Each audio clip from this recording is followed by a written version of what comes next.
Alors aujourd'hui, on va faire quelque chose d'intéressant. On va prendre deux approches vraiment puissantes sur la réussite et on va les fusionner pour créer un seul et unique cadre, un modèle pour une transformation vraiment profonde. Ok, allons-y. Qu'est-ce que l'apprentissage d'une nouvelle langue et le fait de devenir millionnaire peuvent bien avoir en commun? Ça paraît un peu bizarre comme question, je sais. Mais la réponse? Eh bien, la réponse révèle une vérité fondamentale sur la réussite. Et attention, la réponse n'est probablement pas ce qu'on pourrait croire. Ça n'a absolument rien à voir avec la chance, ni avec le fait d'être un génie, ou même d'avoir un talent brut. En fait, les deux guides qu'on étudie ici sont parfaitement d'accord sur un point crucial. Attendre d'être motivé, c'est un jeu perdu d'avance. La vraie réussite, la vraie de vraie, elle est construite sur quelque chose de bien plus solide, de bien plus durable. Alors, on en arrive au premier pilier. Et celui-là, il est fondamental. Franchement, c'est peut-être le plus important de tous. L'idée, ce n'est pas de se concentrer sur ce qu'on fait, mais sur qui on décide d'être. C'est un vrai changement d'identité. Et là, c'est super clair, non? La différence est énorme. D'un côté, on a l'état d'esprit basé sur l'objectif. J'essaye de, c'est un effort, c'est temporaire. De l'autre, on a l'identité. Je suis. Ça, c'est un état d'être. Ce n'est plus un effort ponctuel, c'est ce qui va dicter toutes les actions, naturellement. Bon, une fois que cette nouvelle identité est posée, il y a une deuxième étape logique. Il faut que tout l'environnement autour vienne la renforcer, la soutenir. Et ça, c'est notre deuxième grand pilier, l'architecture de son environnement.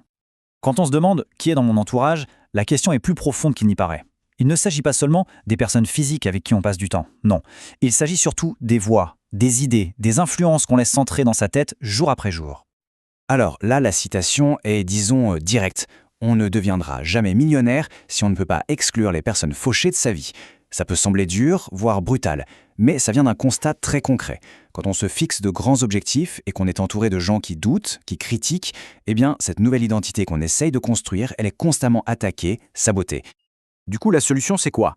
C'est de faire un tri conscient. C'est de remplacer activement les influences qui tirent vers le bas par des mentors, des modèles qui inspirent. En gros, il s'agit de devenir l'architecte de ce qui nourrit son esprit au quotidien, pour que tout soit aligné avec les ambitions qu'on s'est fixées. Et ça nous amène tout droit au troisième pilier, le cœur du réacteur si on veut, le vrai moteur de la transformation. Il s'agit d'accepter ce qu'on pourrait appeler le travail ennuyeux. Toutes ces petites actions quotidiennes, celles qui ne brillent pas, mais qui, au final, créent un changement réel et durable. On a tous cette image en tête, non? Le progrès, c'est le montage épique dans un film, avec la musique à fond, où tout change en 2 minutes. Mais la réalité, celle que décrivent nos sources, elle est bien différente. Le vrai progrès, il se construit jour après jour, avec des actions répétitives, presque monotones. C'est plus comme arroser une plante que de regarder un blockbuster. Et regardez ces exemples. Répéter une seule phrase, lire un seul paragraphe, écouter juste 2 minutes d'un podcast. Chacune de ces actions peut paraître insignifiante, ridicule même. Mais c'est une erreur de penser ça. Chaque petite action est en fait une brique. Une brique qu'on pose jour après jour pour construire le mur de l'expertise.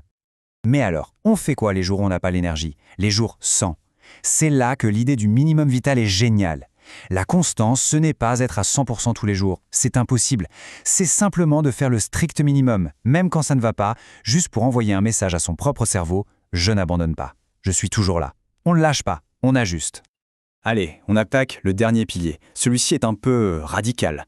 L'idée, c'est de s'investir d'une manière qui rend le retour en arrière impossible, de créer des enjeux tellement élevés qu'on est obligé de grandir, obligé de devenir la personne capable de gérer ces enjeux. C'est forcer la croissance. Ce chiffre, 4 000 $, il n'est pas là par hasard. Il vient d'une histoire vraie.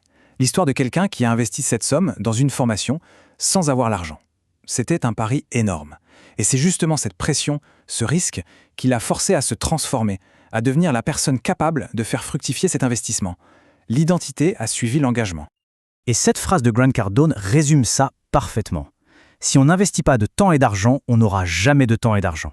Ça peut sembler contre-intuitif, mais l'idée est là. On doit d'abord miser sur soi, sur ses compétences, sur son réseau, avant même d'espérer un retour. Et l'investissement le plus puissant, au final, c'est celui-là, entrer dans la pièce. C'est-à-dire se retrouver au contact direct de ceux qui ont déjà réussi ce qu'on veut accomplir. Ça crée une pression sociale positive. On est obligé de s'élever à leur niveau, de devenir assez pertinent pour justifier sa présence.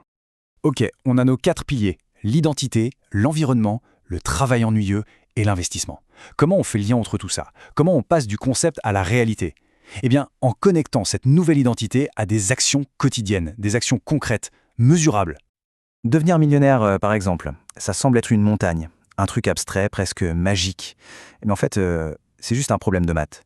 1 million d'euros, en un an, c'est quoi? C'est 2740 euros par jour. D'un coup, l'objectif devient un chiffre, une cible quotidienne.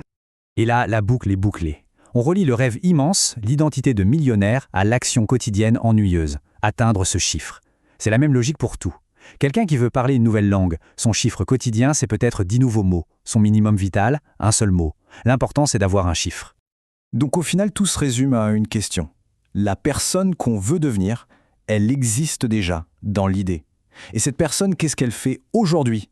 Quelle est la petite action ennuyeuse qu'elle accomplit sans faute? Parce que la transformation, elle ne commence pas demain avec un grand feu d'artifice, elle commence maintenant, avec cette toute petite action, guidée par la vision de qui on veut devenir.